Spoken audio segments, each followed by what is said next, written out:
Premier pourvoyeur d'emplois avec plus de 10,4 millions de salariés, le secteur privé joue un rôle de premier plan dans le développement économique et social du Burkina Faso. Il entend davantage optimiser cette contribution, mais comment?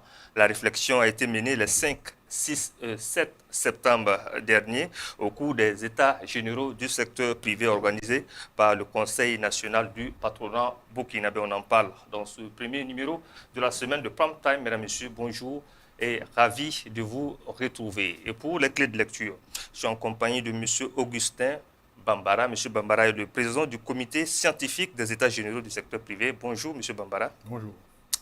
Soyez les bienvenus sur ce plateau. Deuxième invité pour parler donc de cette actualité, Dr Issa Compaoré. Monsieur Compaoré est membre du comité scientifique des États généraux du secteur privé. Bonjour, Monsieur Compaoré. Bonjour. Alors, Président, je vais commencer par vous. Déjà, qu'est-ce qu'on peut rapidement retenir des grandes conclusions donc issues de ces États généraux? Merci bien à la télévision C360 de nous donner l'opportunité de parler des États généraux. Le patronat a 50 ans, 74-2024, c'est 60 ans.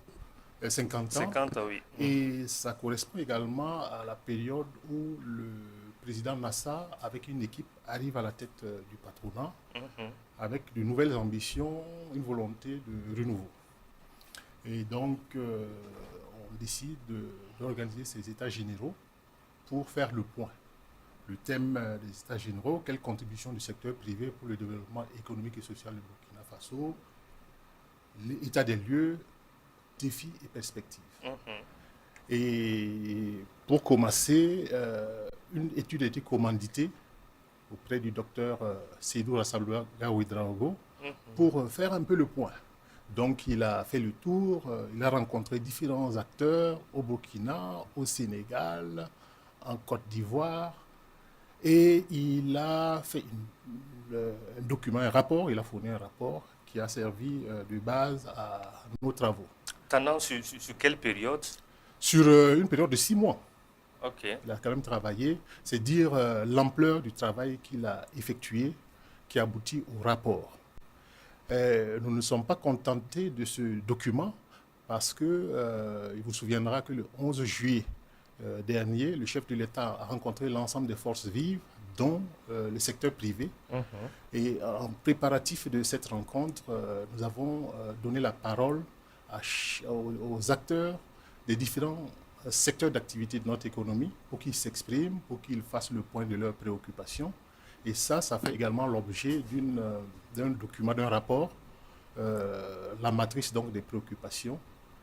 Et enfin, nous avons regardé un peu ce qui se passe dans la sous-région parce que d'autres institutions patronales ont déjà organisé ce type de rencontre. Et quand on réunit tout ça, nous préparons donc ces États généraux avec le thème que je viens de préciser. La contribution du secteur privé dans le développement économique et social du Burkina Faso. Voilà. Et les travaux ont duré 48 heures. Et au cours de ces 48 heures, nous avons tenu 5 panels avec autant d'ateliers. Chaque panel a abouti sur un atelier au cours duquel les travaux, les échanges sont poursuivis. Je dois quand même rappeler que pour les différents panels, les 5 panels, nous avons fait appel à des personnalités de haut rang pour nous entretenir sur les différentes thématiques. Alors, à titre d'exemple, le panel numéro 1 parlait de l'environnement des affaires pour un secteur privé compétitif. Il était animé au niveau du panel, il avait comme modérateur le professeur Filiga Michel Sawadougou, ancien ministre en charge des enseignements, actuellement commissaire au niveau de l'UEMOA. Et je rappelle également que les États généraux étaient placés sous le haut patronage de son Excellence, Monsieur le Premier ministre, et parrainé par le président de la commission de l'UEMOA. Et donc, pour ce premier panel, nous avons fait appel à l'ancien ministre en charge du commerce, M.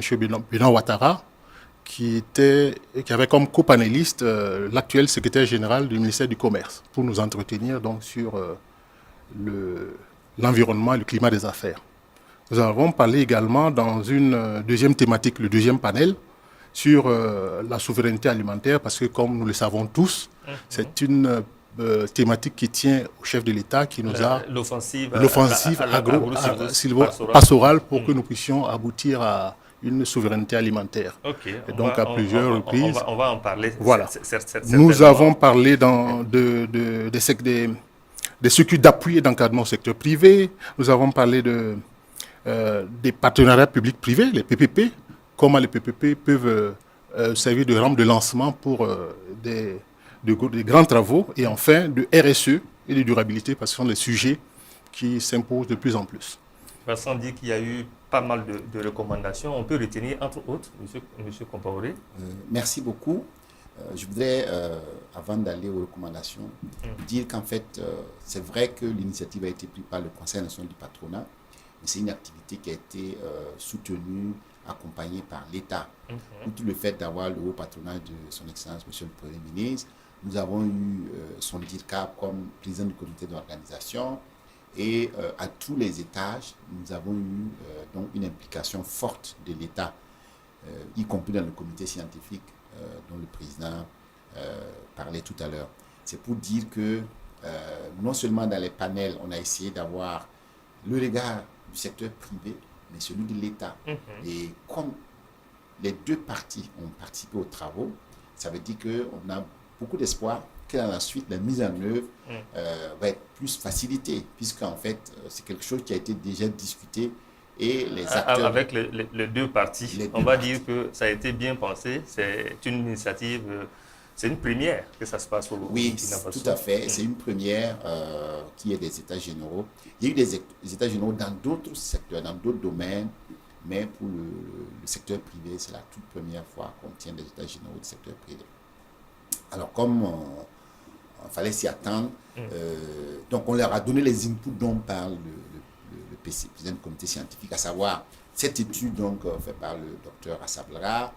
Il y avait la matrice donc, de nos préoccupations et la documentation. Parlons de l'étude en question. C'est des indépendances, des années d'indépendance à nos jours. Même avant. Même avant. Il est remonté plus loin que les indépendances. Il a essayé de voir avant la colonisation même, qu'est-ce qu'il y avait comme secteur privé, la période coloniale, qu'est-ce qu'il y avait comme secteur privé. Donc, il a essayé de faire une périodisation donc, des activités du secteur privé et l'émergence actuelle du secteur privé qui fait vraiment, ça a été signalé, vous avez parlé des forces, qui fait notre fierté. C'est-à-dire quand vous regardez, tantôt on dit que le Burkina c'est la troisième économie de l'UEMOA, mais quand vous regardez comment nous sommes représentés à l'international, vous avez, par exemple, dans le domaine du BTP, nous avons donc des acteurs qui font vraiment la fierté dans la sous-région. Nous avons de grands entrepreneurs dans le domaine de la banque, de la bourse, de la production sémencière. Bref, vraiment, quand on veut comparer, je vais dire, la production, la taille de notre économie et comment est-ce que le Burkina se comporte, on a de quoi être fier à l'international. Et même que l'étude a révélé que les autres économies, les autres pays, vraiment, ils nous reconnaissent ces qualités de travailleurs sérieux, etc. Voilà. Donc, vraiment, ce sont des atouts sur lesquels il faut s'appuyer pour aller plus loin. Alors, monsieur Bambara, vous êtes tous du secteur privé. Qui retenir justement des forces et des faiblesses du secteur privé burkinabé? Déjà, les forces, c'est un secteur privé qui sait s'adapter, qui a une capacité de résilience. Et nous l'avons démontré à plusieurs reprises, parce que on rappelle quand même le contexte dans lequel est né le patronat. C'était en pleine guerre contre ce que nous appelons la guerre fraternelle entre les deux frères du Mali et du Burkina Faso. Et ça nous rappelle un peu le contexte d'aujourd'hui. Quand le gouvernement est en difficulté, il a besoin de son secteur privé. Donc à l'époque, de façon spontanée, les acteurs, sans attendre l'appel du gouvernement, ont volé au secours du gouvernement. Donc aujourd'hui, plus que jamais, le secteur privé est mobilisé autour du gouvernement pour l'aider à sortir de cette situation, parce qu'il n'y a pas d'émergence sans paix. Donc nous soutenons ces efforts de paix. Mais naturellement, la faiblesse, nous en sommes conscients, principale, c'est notre enclavement. et, le pays enclavé. et la faiblesse conjoncturelle qui est ce déficit sécuritaire et dont nous sommes convaincus que nous allons en sortir. Mais je crois que nous avons plus de force que de faiblesse parce que nos faiblesses en soi constituent en même temps. Et cette faiblesse aussi va s'atténuer davantage vu qu'on est dans un contexte AES maintenant où Absolument. L'enclavement ne va plus jouer en tant que tel puisqu'il y a aujourd'hui le Mali et le Niger. Ça fait beaucoup plus d'opportunités qui s'offrent à nous. C'est pour ça que je dis qu'au départ, nos faiblesses, nous travaillons à en faire des forces. Parce que je crois que ça nous rend conscients qu'il faut redoubler d'efforts et s'investir pour relever les défis. En tout cas, le président du patronat, Idrissa Nassa, a appelé à se réinventer. Au regard du contexte, quelles peuvent être les nouvelles opportunités qui s'offrent justement au secteur privé? Nous avons par exemple réfléchi, ça fait partie des recommandations, à la création d'une économie de guerre, parce qu'il nous faut nous adapter. La guerre et les efforts que nous entreprenons pour obtenir la paix imposent que nous puissions prendre un certain nombre d'initiatives pour y arriver. Et donc dans nos recommandations, nous sommes engagés à réfléchir pour réinventer une façon de contribuer, parce que si vous prenez un peu les différentes guerres qu'il y a eu au niveau mondial, ce sont les différents secteurs privés qui ont contribué à accompagner leurs gouvernements respectifs, parce que beaucoup d'innovations ont été faites pendant ces différents conflits mondiaux et les différents secteurs privés y ont contribué. Il n'y a pas de raison que le secteur privé du Burkina Faso ne s'en inspire pas. Alors, Monsieur Compaoré, vous avez parlé justement de la présence aussi du gouvernement courant donc ces états généraux. Alors, parlons maintenant des réformes nécessaires de l'environnement des affaires. Qu'est-ce qui est attendu? Alors, il faut dire que effectivement, au nombre évidemment des opportunités, il faut retenir cette orientation souverainiste. Parce que qui dit qu'on veut devenir indépendant suppose que l'on s'appuie davantage sur les capacités au niveau national. Ça veut dire que le gouvernement prend clairement l'option de soutenir la production et les entrepreneurs au niveau national pour que, avec l'État, on puisse porter toutes les aspirations de notre nation. Ça, c'est une opportunité. C'est une opportunité parce que, au lieu de faire appel systématiquement à l'étranger, au lieu de tout importer, on a un appel clair et net du président qui dit qu'on veut produire et transformer. Ça se fait avec le secteur privé. Voilà. Et le Premier ministre qui rajoute, qui dit qu'il faut qu'on fasse des milliardaires. Donc, vous voyez, ça veut dire qu'effectivement, c'est une orientation clairement, un appel du pied à un secteur privé plus offensif, plus engagé. Donc, effectivement, ça. Maintenant, au nombre donc des attentes de réforme, il y a d'abord à bâtir la confiance. Ça veut dire que il faut que l'État, à tous les étages, il y a les deux premiers responsables, donc c'est-à-dire le président et le Premier ministre qui ont clairement indiqué la direction. Il faut que l'administration s'organise, je vais dire à tous les étages, pour que l'on sente qu'effectivement on a une administration de développement qui effectivement ne vont pas créer des lourdeurs administratives qui vont effectivement. Donc il faut rebâtir un dialogue permanent et de confiance et croire à ce secteur privé qui, comme je viens de l'indiquer, déjà dans la sous-région fait notre fierté. Donc nous devons encore plus faire confiance à ce secteur privé qui doit être capable donc de relever les défis. Est-ce que vous comprenez? Donc je pense que il y a des sectoriels où il y a des choses à regarder, mais la principale réforme, c'est de vraiment avoir un dialogue qui est d'ailleurs suggéré au nombre des recommandations, du comité de suivi, et une discussion tout le temps pour qu'effectivement on ait un accompagnement des deux parties, pour qu'effectivement je peux dire les slameurs ont parlé de copilotage d'hommes et de sa femme, vraiment pour montrer qu'il y a un couple, il y a une intelligence à avoir entre les deux, c'est-à-dire l'État et le secteur privé, pour qu'effectivement le bateau Burkina Faso puisse être vraiment navigué, même quand il y a des tempêtes, on sait qu'il y a du soutien et le gouvernement peut aller tranquillement. Alors, au titre des réformes nécessaires, y a-t-il des choses à ajouter, Président? Non, ce qu'il faut ajouter, c'est de rappeler que son Excellence, Monsieur le Premier ministre, dès que nous l'avons approché, qu'il a donné son accord, a mis à notre disposition une partie de ses conseillers qui ont travaillé à l'intérieur du comité scientifique avec nous. C'est dire à quel niveau le gouvernement est impliqué. Et donc, comme l'a dit le docteur Compaoré, dans les recommandations, il a été admis l'idée de mettre en place un comité de suivi à un niveau élevé parce qu'il y a un projet de décret pour lequel le patronat a déjà désigné ses 2 représentants, la personne du docteur Issa Compaoré et le docteur Mohamed Compaoré, qui était le président du comité d'organisation au niveau de la primature. Les 2 représentants ont également été désignés. Nous espérons un représentant de la présidence.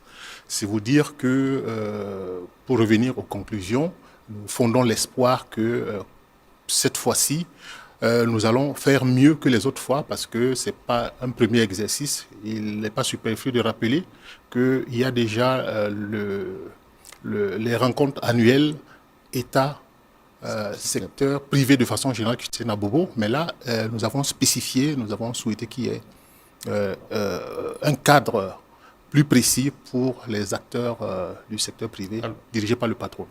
Alors, monsieur Bambara, nous allons à présent parler du rôle et de la place du secteur privé dans l'offensive agro-silvo-pastorale, si chère au président du FASO. À ce niveau, quel est le rôle et la place du secteur privé? À ce niveau, de façon spontanée et de façon historique, il y a des acteurs qui s'investissent et qui ont une grande réputation dans le domaine agro-silvo-pastoral. Et ils faisaient partie de nos panélistes et ils y ont contribué de façon enrichissante. Il y a également un certain nombre d'opérateurs économiques qui ont pignon sur rue. Je pense par exemple au vice-président du patronat, le premier vice-président, M. Alassane Sienou. Je pense également au M. Lassine Diawara, qui sont de grands opérateurs, opérateurs qui sont investis dans l'agriculture. Et il y en a bien d'autres, et ils ont mobilisé les différents acteurs à suivre leur exemple, et je crois que c'était un appel qui a été entendu. Alors, nous parlons de la contribution du secteur privé dans le développement économique et social du Burkina Faso. Monsieur Martin Savadogo qui vient de nous rejoindre. Bonjour, Monsieur Savadogo. Bonjour, Monsieur Davira. Alors, Monsieur Savadogo, oui, merci. Nous étions en train de parler cette fois-ci de l'offensive, l'offensive agro-silvo-pastorale et du rôle et de la place, n'est-ce pas, du secteur privé. Vous êtes chef d'entreprise. Comment est-ce que vous appréhendez cette thématique? Quel devrait être le rôle et la place justement du secteur privé dans cette offensive-là? Bon, merci beaucoup. Alors, je vais prendre un exemple précis, le cas de Bagrepoul, qui a du mal à prendre son envol depuis très longtemps. Alors, quand vous prenez le cas de Bagrepoul, qu'est-ce qui se passe avec la production rizicole? Le peu de riz qu'on produit déjà, le plus souvent c'est vendu à bord champ. Pourquoi? Parce que quand les producteurs les revendent aux transformateurs, le plus souvent ils n'ont pas leur argent. Donc les gagnants franchissent la frontière, comme si vous prenez également le secteur des tomates, ils viennent prendre les riz. Et en plus, quand les gens produisent, parfois c'est un peu plus cher par rapport au riz importé, qui n'est pas forcément de meilleure qualité. Donc le problème qui se pose, c'est quoi? Le problème de coût de l'énergie. Et il y a également l'encadrement jusqu'au niveau des paysans. Pour que quand les paysans produisent, on soit sûr qu'ils puissent avoir leur argent. Et ensuite, quand vous regardez ceux qui transforment les riz sur place, à part quelques unités qui sont tenues par l'Église catholique, par exemple, sinon, le plus souvent, ce sont des petites unités. Parce que les gens n'ont pas de grandes capacités financières. Donc, il faut... c'est bien de prendre déjà la décision, mais il faut également un accompagnement au niveau financier. Et il faut que le coût de l'énergie baisse. Et pour que le coût de l'énergie baisse, il faut produire suffisamment. L'État arrive justement à accompagner. Exactement. de par le financement, Oui. mais aussi disponibiliser Disponibiliser l'énergie l'électricité. nécessaire. On s'imagine qu'avec le projet nucléaire qui est en cours. Oui, mais même avant, parce que le projet nucléaire, c'est peut-être dans une dizaine d'années. Voilà, actuellement, ce que la Sonabel produit, ça ne vaut même pas 50% des besoins du pays. Voilà, donc il faudra déjà mettre l'accent. Et je pense que c'est également à ce niveau que le secteur privé peut jouer un rôle très important. Voilà, parce que le secteur de l'électricité jusqu'à présent, c'est l'État qui en a le monopole. Il faut peut-être essayer également d'ouvrir ce secteur pour que les privés puissent accompagner l'État. Et Sinon, jouer pleinement son l'industrialisation, sans l'énergie, ce n'est pratiquement pas possible. impossible. Alors, monsieur Compaoré, quelle est votre analyse sur la question de l'offensive agro-silvo-pastorale où le secteur privé est vivement attendu? Alors, je crois que à côté de la difficulté d'accès à l'énergie qui a été signalée, je crois que la première difficulté, c'est l'accès à la terre. Et ça fait l'objet d'une recommandation. C'est vrai que l'énergie aussi a fait l'objet d'une recommandation pour libéraliser davantage la production. D'ailleurs, je crois que l'architecture au niveau réglementaire est en train d'évoluer. Il y a même un marché sous-régional pour l'énergie. Donc, il y a vraiment d'aller vite, comme M. Saoudou l'a dit, pour pouvoir rendre disponible l'énergie au niveau des producteurs. Mais l'exemple de Bagré Paul est assez édifiant parce que je crois qu'il y a eu d'abord une première stratégie qui a ensuite été changée en cours de route. Et finalement, la production est assurée par les paysans. Alors, moi, je vous dirais que quand on investit autant d'argent dans des aménagements, il faudrait que la productivité soit assurée, sinon on ne rentabilise pas les investissements. Et malheureusement, vous ne pouvez pas avoir une productivité importante avec les moyens rudimentaires de production. Je veux dire, si vous faites un aménagement et puis après vous êtes avec des dabas, je suis désolé, mais vous ne pouvez pas avoir une grande production. Alors, évidemment, il a aussi dit, c'est-à-dire comment on fait pour que le riz local soit plus compétitif que le riz importé. Il faudra protéger. Et je crois qu'il y a des décisions qui sont en cours aussi pour essayer de faire en sorte que notre marché ne soit pas ouvert au vent, qu'on ne nous amène pas du riz de n'importe quelle qualité, faire du dumping. On peut dire la même chose pour l'élevage. Vous avez des poulets, des dindons, des dindes au goût assez douteuses.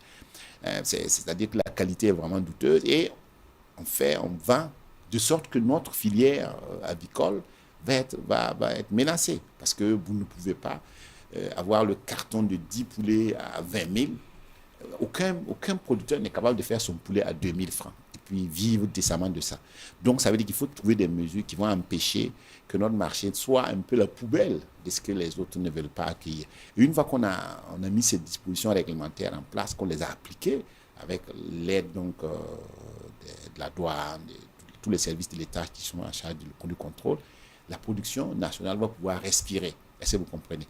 On a même le même exemple qu'on a eu pour le faso d'Anfani, qu'on a protégé, on a labellisé, on a fait la promotion. Mais derrière, d'autres ont infiltré avec du fil qui n'est pas notre coton. Et les acteurs sont montés au créneau à un moment donné. Oui, on a fait une recommandation également pour ça, pour qu'effectivement, le label, on le protège, mais il faut que l'on suive pour s'assurer que sur le terrain, les dispositions que l'État... En fait, si l'État crée un marché et puis le laisse prendre par d'autres que nos producteurs locaux, je pense que finalement, les efforts auront été vains. Donc, ça veut dire qu'il faut un suivi. Le diable se trouve dans les détails. Voilà, donc il faut qu'on ait un suivi pour qu'effectivement, les gens puissent produire, transformer et puis mettre sur le marché pour que la consommation... Et c'est comme ça qu'on développe une chaîne de valeur qui permet donc à tous les acteurs de vivre décemment. Voilà. Donc, je crois que la question de la terre, elle est vraiment une question centrale. Une question centrale, fondamentale. Alors, monsieur Bambara, il a aussi été question des transformations indispensables à opérer au sein des structures d'appui au secteur privé. Qu'est-ce qui est attendu à ce niveau? Au niveau des secteurs, des structures d'appui, il y a un panel entier et un atelier qui a été consacré. Et on a pris conscience d'abord de la nécessité d'opérer des réformes. À rappeler, on a fait un peu la comptabilité des différentes structures existantes. Et après analyse, il fallait d'abord procéder un peu à une sorte d'assainissement parce que on s'est rendu compte qu'il y avait des doublons dans certains domaines et du vide dans d'autres. Donc il y a une nécessité donc, de réorganiser tout ça. Et en faisant appel justement à tous les intervenants de toutes les générations, nous avons donc parmi les panélistes l'ancien Premier ministre Tetu Songo, l'ancien Premier ministre Albert Ouedraogo, d'anciens ministres comme je l'avais cité Benoît Ouattara, Idrissa Zampaligré et bien d'autres, des acteurs actuels. Donc toutes les générations y ont contribué. Parce que pour nous, c'est de cette diversité de contributions que nous allons aboutir à un résultat efficient. Donc, au niveau des réformes, en plus des préoccupations exprimées par les acteurs eux-mêmes et des contributions des acteurs de l'administration publique, nous pensons que les recommandations qui en ont découlé vont nous permettre d'avoir des réformes qui répondent à nos besoins. Ok. Alors, monsieur Sawadogo, quel est le regard critique que vous portez justement sur donc, les transformations à opérer justement au sein des structures d'appui au secteur privé au Burkina Faso? Alors, vous savez, c'est à partir des années 90 qu'il y a eu vraiment une ouverture au niveau du secteur privé. Mais jusque-là, est-ce que le secteur privé arrive à prendre son envol? Absolument pas du tout. Et au niveau de la création de l'emploi, l'État emploie à peine 1% de la population. Donc, si nous n'avons pas un secteur privé assez fort et assez dynamique, il ne pourra pas créer de l'emploi. Maintenant, quand vous regardez, il y a l'État qui est le plus gros employeur. Après l'État, c'est le secteur informel. Mais le secteur privé structuré arrive à prendre ses marques. Pourquoi? Parce que les deux piliers de l'économie, il y a l'économie budgétaire et l'économie monétaire. Comparaison n'est pas raison. Mais quand vous regardez en Afrique de l'Ouest, c'est le Nigeria qui est la tête de proue. Pourquoi? Parce que les Nigériens arrivent plus ou moins à contrôler leur économie. Je vous donne un petit exemple pour que vous vous rendiez compte. Et le top 10 des entreprises au Burkina, il y a deux entreprises burkinabées. La Sonabi et la Sonabel. Dans le top 10? Dans le top 10 des entreprises burkinabées. Les 8 autres sont des entreprises étrangères. Parce que le Burkina, comme bien d'autres pays de la CEDEAO, ne contrôle pas sa monnaie. C'est la BCEAO qui fait la politique monétaire. Et dans les objectifs assignés à cette monnaie, c'est le contrôle de l'inflation. Aux États-Unis, le dollar, l'objectif assigné au dollar, c'est le plein emploi. Après la politique monétaire, il y a la politique budgétaire. Depuis la révolution jusqu'à ce jour, le budget du Burkina est constamment déficitaire. Alors que quand nous regardons, les secteurs privés comptent sur l'État. Les secteurs privés comptent sur l'État. Pourquoi? Parce que c'est essentiellement les marchés publics et même les secteurs bancaires comptent également sur l'État. Vous avez vu avec la création de la Banque du Trésor, ils ont dit qu'ils vont laisser 50% des DAT, des dépôts à terme, aux banques. L'État ne va se contenter que de 50%. Alors, si vous ne maîtrisez pas les deux éléments, c'est-à-dire la politique monétaire et la politique budgétaire, il vous est très difficile de bâtir une économie solide. Et quand vous regardez au niveau de la réglementation, au fil du temps, au lieu que les acteurs même du secteur privé soient un moteur pour permettre, parce que au niveau du secteur privé, il doit y avoir une évolution. Ce n'est pas normal qu'une entreprise qui est créée, qui relève par exemple du secteur du réel normal, 100 millions de chiffre d'affaires, après 20 ans, peine à atteindre le niveau des grandes entreprises, c'est-à-dire un chiffre d'affaires minimum de 1 milliard. Parce qu'au fil du temps, la réglementation, au lieu qu'elle soit en faveur des nationaux et des entreprises qui se créent, elle est plutôt en faveur des anciennes entreprises. Des anciennes entreprises. Oui, je vous donne quelques exemples pour que vous vous rendiez compte. Dans les années 90, quand vous créez une entreprise, on vous demandait seulement un seul agrément. L'agrément comme fournisseur de l'État. Aujourd'hui, on vous demande un agrément sectoriel. Si vous voulez faire plusieurs activités, vous devez avoir un agrément dans chaque secteur. Nous avons fait, en 2012, si j'ai bonne mémoire, une étude sur la pertinence des agréments. Il s'est avéré que les agréments n'ont aucune incidence sur la qualité des travaux. D'autre part, on a institué ce qu'on appelle les chiffres d'affaires.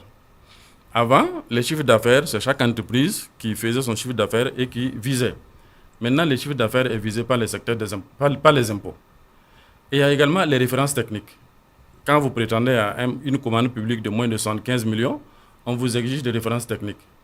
Mais au départ, toutes les entreprises qu'on dit grandes aujourd'hui ont bénéficié des faveurs où il n'y avait pas toute cette réglementation-là.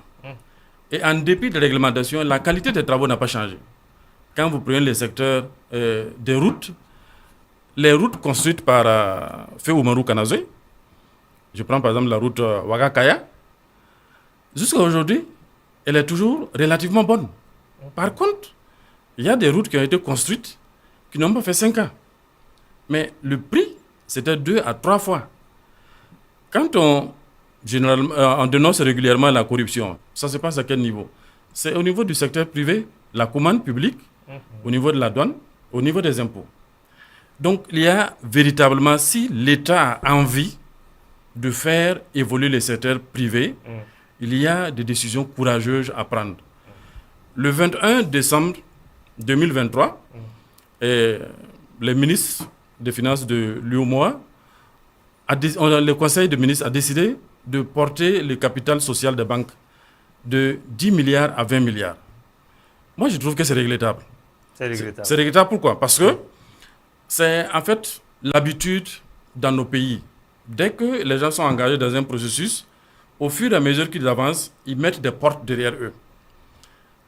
La démarche normale est que une banque, au début, je pense que le capital social, c'était 5 milliards, on a évolué de 5 à 10 milliards, maintenant on passe à 20 milliards. C'est normalement les banques qui ont 5 ans, 10 ans d'ancienneté qui doivent augmenter leur capital.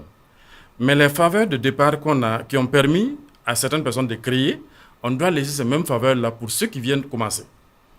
De la même manière, pour les agréments, pour les chiffres d'affaires ou les références techniques, on devait laisser les mêmes faveurs des années 90 à toutes les banques. Quand je fais une répercussion au niveau des bailleurs de fonds ou de ce qu'on appelle les investisseurs étrangers, aucun investisseur étranger ne vient au Burkina tant qu'on n'a pas changé d'abord la réglementation fiscale et douanière en sa faveur. Aucun. Dans un premier temps, ils exigent qu'il y ait un code minier. Aujourd'hui, le code minier et les sociétés minières sont soumis à un taux douanier de 5%. Pendant ce temps, les autres qui n'ont pas bénéficié, par exemple, de l'agrément du code de l'investissement, sont à 45%. C'est intenable. Normalement, quand on octroie des faveurs, le bon sens, c'est de l'octroyer d'abord aux nationaux. Le minimum de bon sens, c'est cela.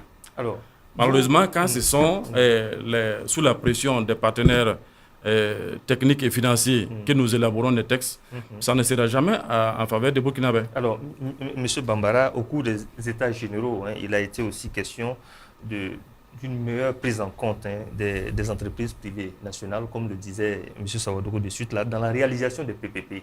Est-ce à dire que le secteur privé burkinabé n'est pas bien impliqué à ce niveau? La prise en compte.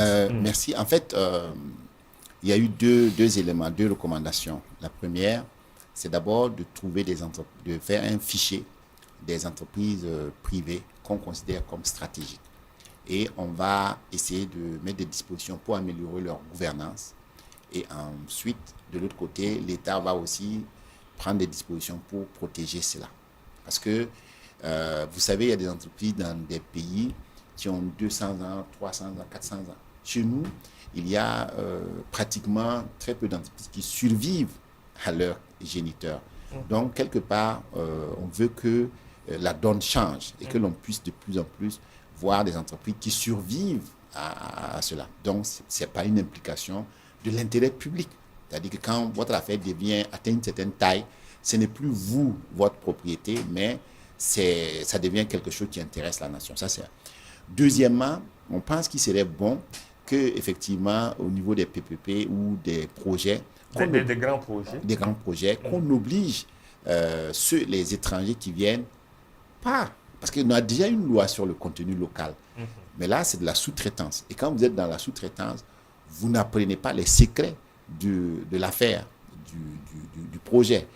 On vous demande de transporter du sable, d'amener, je sais pas moi, du ciment, de livrer un certain nombre de choses, mais vous ne savez pas comment on construit la mine, vous ne savez pas finalement comment on fait tel ou tel projet dont vous n'avez pas encore l'expérience. Donc, on veut obliger donc à ce qu'il y ait de la co-traitance, c'est-à-dire qu'on oblige donc les investisseurs à prendre forcément dans le secteur des gens qui sont en opération, pas venir chercher un nouveau et puis commencer à travailler. Non, on leur dit de travailler avec quelqu'un qui, si vous voulez, vous devez trouver un partenaire burkinabé, mais qui est déjà en activité. Donc, qui sait qu'il veut apprendre, qui sait, qui va être un peu... Parce que si vous prenez quelqu'un, n'importe quel burkinabé, même si vous lui donnez 10%, il va vous donner sa caution pour dire qu'effectivement, voilà, il est partenaire. Parce que lui, il en tire un petit bénéfice. Mais si on prend quelqu'un qui est vraiment déjà une entreprise reconnue, et qui va aller en co-traitance, il va exiger un certain nombre de choses de ses partenaires. Il ne va pas se faire avoir.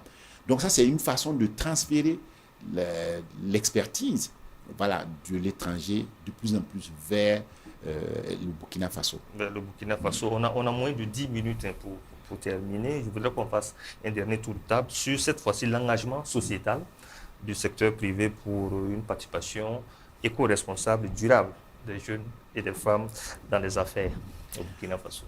Comme je voudrais que mon président puisse terminer, c'est mieux que je commence. D'accord, allez-y, mais très rapidement. Oui, je vais. Donc, pour nous, il faut d'abord rappeler, ça a été largement dit dans l'étude, que effectivement, les opérateurs économiques, les hommes d'affaires, les entreprises, sont déjà de façon traditionnelle dans l'éco-responsabilité, dans la RSE.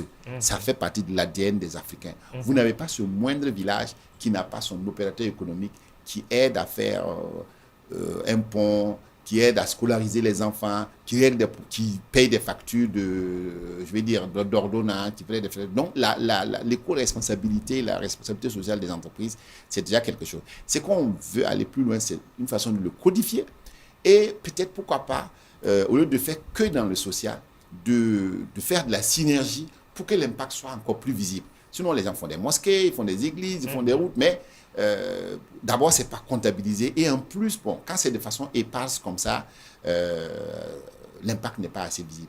Maintenant, on veut diriger donc, cet effort-là vers les femmes et les jeunes pour qu'effectivement, eux, ils puissent démarrer avec l'aide donc, des grandes entreprises leurs propres affaires. Est-ce que vous comprenez? Quelle est l'analyse de M. Sawadogo là-dessus, l'engagement sociétal du secteur privé pour une participation responsable et durable des jeunes et des femmes dans les affaires au Burkina Faso? Alors, l'engagement sociétal, moi, je vais rebondir un peu sur le dernier volet de ce qu'il a dit. Et vous savez, je pense que c'est un économiste qui disait que on ne vous développe pas, vous vous développez vous-même. Voilà, donc si réellement nous voulons tendre vers un développement, il faudra que l'État fasse confiance au secteur privé. Mais pour faire confiance au secteur privé, comme il l'a si bien dit, il y a un certain nombre de garde-fous qu'il faut mettre. Protéger son secteur privé. Malheureusement, ce n'est pas le cas jusqu'à présent. Jusqu'à présent? Non, jusqu'à présent, ce n'est pas le cas. C'est pas... Quand je vais prendre un exemple précis. Quand je prends le secteur du BTP et des mines, vous savez, presque 90 ou 99%, ce sont des sociétés étrangères. Et les grands équipements qui sont livrés à ces sociétés étrangères-là, c'est une société étrangère qui a le monopole de ces équipements. Si vous partez aux États-Unis pour payer cette marque, on vous dit de revenir voir ces sociétés. Le transport de produits miniers, c'est une société étrangère qui a également le monopole. Et quand vous regardez toutes les grandes sociétés étrangères qui sont installées au Burkina, quand ils prennent un secteur, ils prennent le soin de signer une convention de monopole. Le secteur du coton, par exemple. Il y a eu une société qui a été construite à Kosodo et n'a jamais été ouverte parce qu'il y avait déjà le monopole qui est octroyé. Donc déjà, il faut que l'État arrive à ouvrir. Dans d'autres pays, vous ne pouvez pas détenir 100% des capitaux. Vous êtes obligé de vous associer à des nationaux à hauteur minimum de 50%. Donc il faut déjà que l'État aille vers cela. Et au niveau du secteur privé, vous voyez, pour qu'une société puisse arriver à avoir un capital un chiffre d'affaires de 1 milliard, minimum, même si vous ne voulez pas, vous allez employer au minimum 10 personnes. Donc, quand vous voyez des entreprises qui sont prospères, obligatoirement, elles créent de l'emploi. Avec un État qui ne crée que 1% d'emploi par rapport aux besoins, vous voyez les concours là, quand on lance pour 5000 recrutements, il y a 2 millions de candidats. Donc, tant qu'il n'y a pas un secteur privé fort qui peut employer le maximum de personnes, nous allons être toujours en train de tourner en rond. Et ça, c'est au niveau de l'éducation également qu'il faut vraiment réorienter la formation pour aller vers des formations professionnalisantes. Aujourd'hui, au niveau du secteur minier, quand on cherche des grands ingénieurs, des cadres, des chaudronniers, mais force est de reconnaître qu'ils sont obligés d'aller à l'étranger. Donc, nous devons aller vers une formation technique, pratique, et non une formation théorique. Des formations qui cadrent avec nos besoins et qui cadrent avec nos ambitions de développement. C'est là où véritablement on attend l'État. On attend beaucoup de l'État burkinabé à ce niveau. Alors, sur la question de l'engagement sociétal, Président, pour terminer, vous avez moins de 3 minutes pour terminer. Oui, quand on parlait de RSE, il y a quelques années, on voyait les grandes firmes. Mais depuis, nous avons tenu en mai dernier, en avril, une réunion pour parler de RSE aux entreprises. C'est quoi la RSE? Chaque entreprise est soumise à un certain nombre d'obligations. Donc la RSE a tendance à les regrouper pour s'assurer que dans l'entreprise, ces règles sont respectées. Ce sont des règles qui concernent la protection, la préservation de l'environnement. Ce sont des règles qui concernent les droits de l'homme. Ce sont des règles qui concernent, qui codifient, qui invitent l'entreprise à se soumettre, à s'intéresser aux questions communautaires et bien d'autres. Et encore que ce contenu même a évolué. Il y a des nouvelles réalités qui ont apparu, telles que le local content dont parlait le docteur Comporé, qui font désormais partie de la RSE. Par exemple, quand on a une entreprise qui demande une certaine expertise qu'on ne trouve pas localement, la RSE va encourager qu'on permette l'emploi d'un quota de nationaux pour que l'expertise se trouve en interne. Et donc, désormais, de plus en plus, la RSE qui, au départ, était volontaire, sur bien d'aspects, on commence à imposer. À titre d'exemple, les mines avant avaient la latitude de prendre un certain nombre de règles, par exemple pour la préservation de l'environnement, par exemple pour l'emploi des locaux. Il y a d'abord les nationaux, et quand vous êtes dans une localité, il faut privilégier l'emploi des travailleurs issus de la communauté. Donc ce sont des questions qui sont de moins en moins volontaires. L'État va s'impliquer de plus en plus pour imposer la RSE. Et comme au niveau du secteur privé, nous voulons prendre les devants, nous souhaitons que l'État vienne trouver que les entreprises étaient déjà engagées dans la RSE, parce que dans la RSE, ce sont les questions du développement durable également qui sont rapportées. Et in fine, qui profitent des retombées, ce sont les entreprises et ce sont les générations futures. Et ce sont les générations futures. Merci, Monsieur Augustin Bambara, d'être passé sur ce plateau. Je rappelle que vous êtes le président du comité scientifique des États généraux du secteur privé. Merci à vous, Monsieur Martin Sawadogo, vous êtes chef d'entreprise, un féru des questions économiques. Merci d'être passé sur ce plateau. Merci à vous, Dr Issa Compaoré, vous êtes également membre du comité scientifique des États généraux du secteur privé. Merci d'être passé. Merci. Et merci à vous, fidèles téléspectateurs de la C360, pour votre constante fidélité à cette émission Prime Time. Pour ne rien rater, connectez-vous à nos différentes plateformes digitales et à très vite avec d'autres sujets de débat d'actualité.